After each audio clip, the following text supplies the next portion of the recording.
Live from the county jail, it's Saturday night. Here are a few of the hosts that got caught by the long arm of the law. Winona Ryder was probably still riding the high of 1999's Girl Interrupted when she was nabbed at Saks Fifth Avenue in Los Angeles for shoplifting in 2001. During her trial, prosecution put forth that the then 30-year-old Winona came prepared with a whole shoplifting kit, complete with empty shopping bags and scissors to snip tags. After some deliberation, she landed a charge of felony grand theft and vandalism. By 2005, she'd served 480 hours of community service, paid about $10,000 in fines and restitution, and had her crimes reduced to a misdemeanor. She later revealed that she'd been suffering from serious depression and was misprescribed medication by her doctor, which clouded her judgment, but not her taste in designer chic. But to be fair, it's a reasonable assessment. That same doctor later had his license revoked for prescribing medications unethically. Between her 2001 arrest and 2002 sentencing, Ryder hosted SNL to promote the upcoming movie Mr. Deeds. Her monologue was entirely about her recent arrest. People have been acting a little strange around here.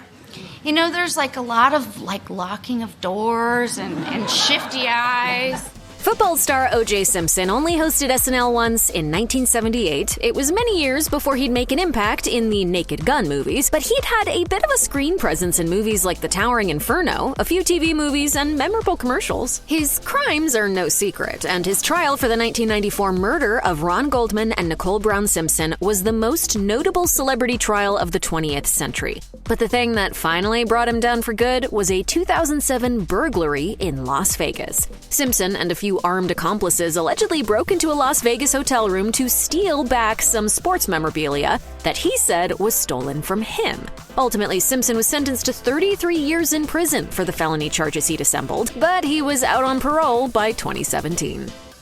Actor Robert Blake was so difficult to work with on SNL that he was permanently banned from the show, but that probably shouldn't have been a surprise. By the time he had hosting duties in 1982, he was mostly known for starring in the Our Gang series of films as a kid and his time as the title character in the 70s cop drama Beretta, and by then he'd already built up a reputation. By all accounts, Blake was 5 foot 4 inches of fury on set.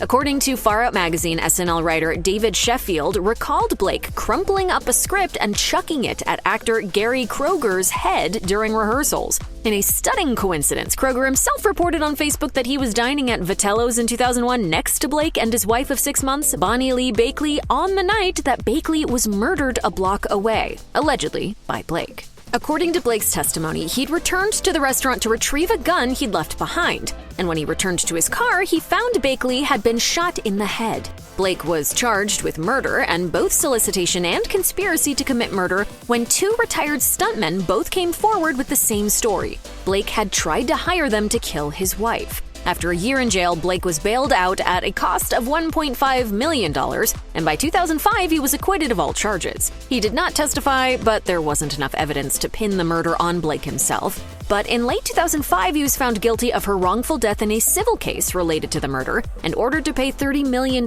in restitution to 3 of her children from 2 of her other 9 marriages. And there's this. Did you love her, though? No. He declared bankruptcy, sold artifacts from his waning career, started a YouTube channel, and died in 2023 from heart disease.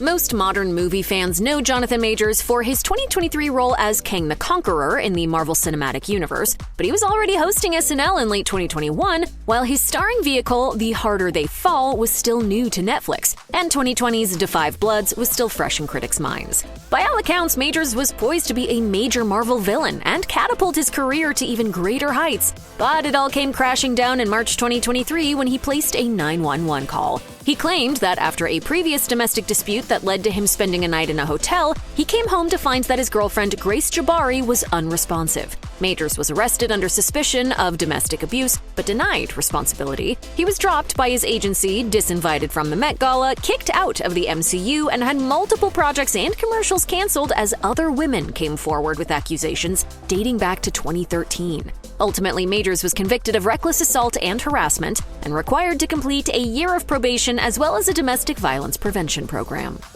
Charlie Sheen hosted SNL in 2001 as his one and only time on the show. Sheen had just taken over as the lead on the long-running sitcom Spin City after the departure of Michael J. Fox, so he was in the middle of flexing his comedy chops. At this point, Sheen had already been on probation for drug-related offenses in California. Don't hold back, Charlie. Tell us about it. You know, I lived a pretty wild life with the drinking and the hookers and the drugs and the hookers. You said that one part twice. Oh, moving on. He'd also received 2 years of probation for the assault of Brittany Ashland, his girlfriend at the time. Sheen weathered a litany of legal issues throughout his career. Perhaps the beginning of his most notable downfall began in 2009 when Sheen was arrested for assaulting his then-wife, Brooke Mueller, and was eventually found guilty of misdemeanor assault. About a year later, he was removed from the Plaza Hotel in NYC for causing extensive damages while under the influence. In 2011, he started ranting about how he didn't need rehab because he had tiger blood. Wow, winning. That's how you perceive it. He also got written off of 2.5 Men and started posting pictures of grenades directed at his ex-wife. And most strangely, in 2014, he was sued for punching a dental technician in the chest during an appointment.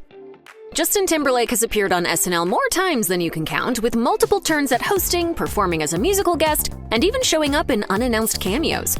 And then he'll appear again and again.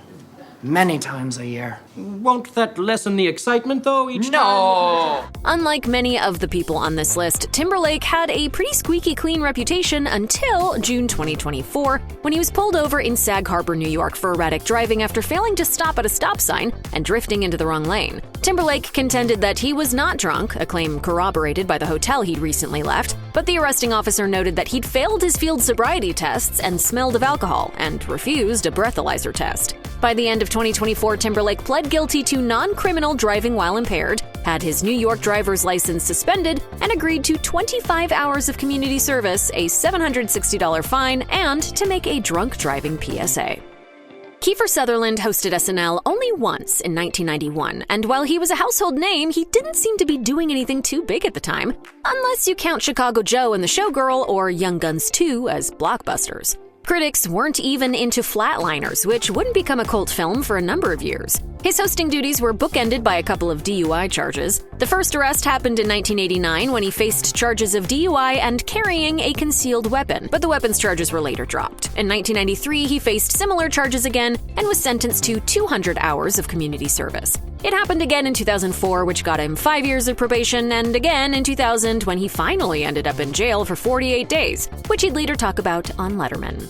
One of the gang members in one of the cells was making all his signs to me, which I certainly didn't understand, and I went like that. Though he wasn't arrested for DUI after that, it wasn't the end of his troubles. In 2009, he surrendered to police after headbutting fashion designer Jack McCullough in the nose after McCullough allegedly bumped into Brooke Shields outside a nightclub. Shields later denied that she was bumped into. McCullough and Sutherland made peace without heading into court.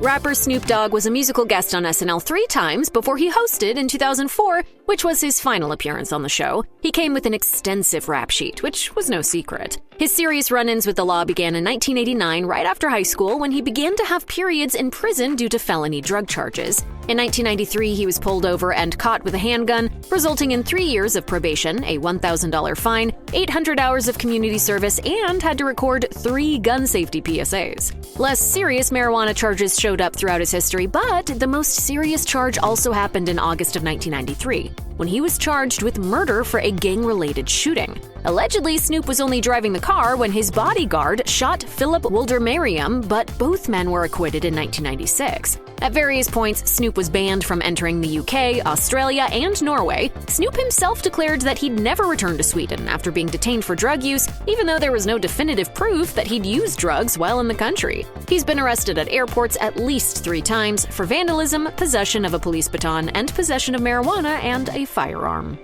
Hot off of 1987's Ferris Bueller's Day Off, Matthew Broderick was with Jennifer Grey in Northern Ireland when the car he was driving crossed into oncoming traffic. The resulting accident killed a mother and daughter and caused serious injury to both Broderick and Grey. Broderick was not impaired and woke up in the hospital with no idea what happened. He faced up to 5 years in prison for causing death by dangerous driving, but ultimately only had to pay $175 for the horrible accident. The victim's family wasn't happy with the verdict, but formally forgave Broderick in 2003 when they planned on meeting him to find closure.